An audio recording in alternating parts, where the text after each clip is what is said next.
Hello FJL World, discussing the case of Lior, who got himself a new credit card. Credit card had a guarantee of 50,000 points if spent $5,000 within the first 3 months and 5% cash back. Lior's next door neighbor, Mrs. Fiddler, had a fridge that broke down. She was very concerned because it was going to be a big expense for her to replace the fridge. Lior was talking to his neighbor and he said to her, "No problem, we could put the fridge on my credit card and you'll pay when you have a chance." So she said, "Well, why are you so willing to do this for me?" He said, "Well, you know, my credit card I can pay later, and it's a win-win. I get points from it. So let's just put your fridge on my credit card." Mrs. Fiddler wasn't sure what to do because in this case she thought that there might be an issue of interest, which is a Torah prohibition. It's against the Torah for a Jew to charge interest to another Jew, because in this case Lior, who's gaining, he's getting the points because he's going to be able to put this purchase on his credit card, but he's basically, it's a loan.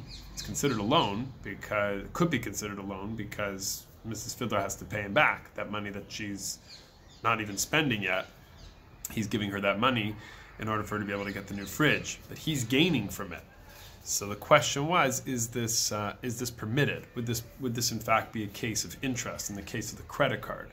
So interestingly enough, in the general rule, this is the answer to the case. In the general rule, if a person pays with credit card for somebody else and then that person pays them back immediately or soon after, before the payment due date, that's not considered a loan at all. If it's past the payment due date where the person pays back, then it would be considered a loan. But in this case, it's not going to be an issue of interest. And that's the reason for that is because the Talmud in Tractate Baba Metzia, page 69b, discusses the case of a person giving a loan where there's a third party paying the lender from his own pocket to grant a loan to the borrower. So when you have a third party, there's no interest prohibition involved. And therefore, the borrower doesn't tell the lender that the third party will pay on his behalf. When it comes to the credit card company, that's exactly what's going on here. Lior is going to get those points regardless of the money that goes onto this credit card. Therefore, in this case, there's no interest. It would be totally fine for Lior to put this money on his credit card on behalf of Mrs. Fiddler.